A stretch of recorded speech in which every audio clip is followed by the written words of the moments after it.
Change soccer in America forever, says Weston McKinney. Let's maybe leave that for a little bit later on. First things first, we got a game Saturday. It's the first game of the Berhalter 2.0 era, Herc. What changes do you want to see from the first time around under Gregg Berhalter? Let me just say really quickly how Timothy Weah is a cool cat. Like that guy is not fazed by anything. Mm-hmm. All right, he was fazed right there. He was trying to keep his cool. Nah, I think he's cool. He's always cool. What changes would I want to make in this cycle? Listen, last cycle, it was not a normal cycle that I've been used to seeing. There was 3 windows last cycle. Every international FIFA fixture date, there was 3 games. So you would see a lot of rotation. You would see a lot of turnover. I want to see less rotation, less turnover. I want to see a concentration on a core. You've got an opportunity now with no World Cup qualifiers to really set in to an 11, to a style. You don't have to worry about going to San Pedro Sula where the field goes up to your knees, Cuscatlan where the conditions aren't ideal. You're going to have games to your catering, if you will. So now you can really hone in on a style, on an 11, on a core, with not so much turnover. I want to see more consistency out of Gregg Berhalter's group because as we saw last World Cup qualifiers, and maybe some of that was circumstantial, a lot of that may have been circumstantial, you'd play one good home game and then on the road away, I mean, you were a shadow of yourself. It was a different team, a different setup, a different lineup, a different mentality, and a different result. So I was thinking back, and I was thinking, what were the main complaints of U.S. fans in the Gregg Berhalter first go-around, right? I think a lot of it came down to team selection. Now, he's already addressed that to some extent, right? With this latest roster, we didn't see any of the MLS lifers, the Berhalter guys that people really complained about. Now, could he take it a step further? Could he invite somebody like, I don't know, John Brooks back into the fold? That would be like the next step for me in terms of his reconciliation with the player pool. Then I think, what are the other complaints? During qualifying, Herc, time in, time out. Every lineup was criticized. Every single starting 11 he seemed to get wrong. Now, at the World Cup, he seemed to get that balance a little bit better. And I think, to your point, what you're saying about a lot of rotation, is he never really, maybe until the World Cup, seemed to know what his best 11 was, okay? So that's something I want to see established here and early on in this cycle. The other part of that is the subs. Now, in qualifying, he seemed to nail the subs, right? It was the subs that were often bailing him out in the second half.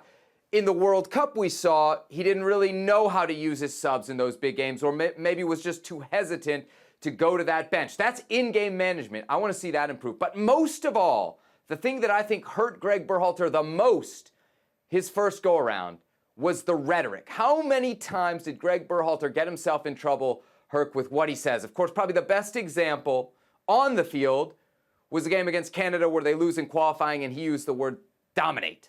And everybody, from Stephen A. Smith on down, jumped on him for that. That wasn't the only obvious example. Of course, the whole scandal with Gio Reyna explodes because with a hot mic to a huge room full of people listening, he had to tell a story about Gio Reyna almost getting sent home from the World Cup.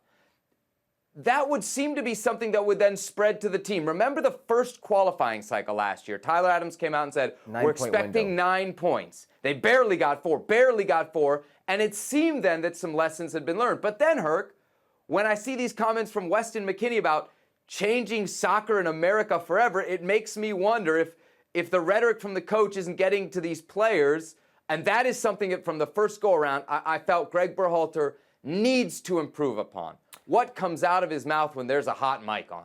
Yes, no complaints. You're absolutely right. It wasn't just the symposium. It was the moments where he said that they dominated even though they lost. It's things like him saying what he expects out of his back line, the ability to play a high line for John Brooks not being included in the roster, and then goes with a Timothy Ream who's even slower than a John Brooks. So it's all these inconsistencies there that I agree with you. Now, are we going to touch upon Weston McKinney's, the comments? Yes. Okay. What do you think? Can I touch upon these really quick? Yeah. You got a problem with it or you like it? Well, I'm seeing a lot of these things, and coaches do it. John Herdman had the sword with Canada. We've seen other things with other coaches. Now I'm hearing the word brotherhood, thrown around a lot with the U.S. men's national team, which is great. You always want to, be a family in these teams. Oftentimes, that's not the case, but best case scenario, you're a family, you fight for each other. It's all great. These are trigger words. These are, what are these things? The cliches, sporting cliches that go around, that's fine. Now, last go around, I'm trying to think. They wanted to change the way that the world viewed American soccer. And they think they accomplished that. Listen, the player pool is different. Okay, the way that others view Americans in the player pool has now changed. They're playing in some of the better leagues in the world, sometimes some of the better teams in the world. That's changed a bit. But when we talk about the team, when we talk about the team, nothing has changed. Okay, they're still saying the same things about this team that they said about teams in previous World Cups. You know, they're athletic, they're fit, spirited, they're hard to play against, very difficult to play against, good in transition. The same things they said about previous national teams. I'll disagree with you there. I'll disagree with you there. Well, let me finish and then you can disagree with me. They missed the last World Cup. Do you know what people were saying about American soccer in 2017, 2018, even 2019 when they're getting worked by Mexico ahead of the pandemic? The program was at an all-time low. Of course they've changed the perception of American soccer. Are you done? Both in this country and outside the country. Are you done? Are you done? Let me finish, okay? Because even right here it says, nothing's really changed in terms of where it was from 2018, okay? U.S. soccer didn't start in 2018, Seb. They were saying the same things about this team years ago. 2002, same thing. Okay, 2010, same thing. 2014, same thing. Nothing has changed. Are you hearing, wow, look at the way this team builds out of the back. Look at the technical ability on this team. Look at tactically how good this team. Are you hearing those things about this team? No, and that's fine. But don't go around saying that completely you've changed everything. Now, 1994 changed the landscape in American football, American soccer. Okay, nobody's going to argue that. Weston McKinney's saying they want to change American soccer forever. Okay. 2026, a great opportunity.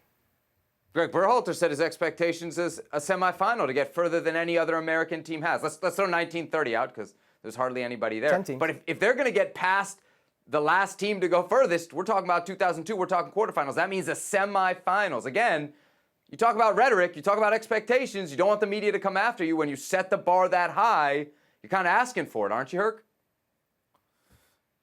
American. It's un-American to say that you want anything besides to win it. That's a reality. Now, listen, we've seen and criticized other networks when they say the U.S. men's national is going to beat Argentina in the Copa America semifinal. And when everybody picks down the road, on that network, everybody picks the U.S. men's national team. That's not their job is to cheerlead. That's not their job. But as a player, as a coach, when Tyler Adams, when Christian Pulisic, when these players or representatives of U.S. soccer say, want to win it, I don't expect anything else. Like, why are you going if you're not trying to win it? If you're not, there's a problem. Now, saying semifinals, I think, is a healthy bar.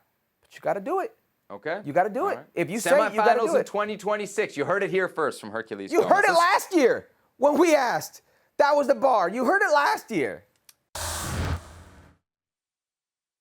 Well, thank you very much for watching ESPN on YouTube. For more sports highlights and analysis, be sure to download the ESPN app. And for live streaming, premium content, and let's not forget as well, ESPN FC 7 days a week. Subscribe to ESPN Plus.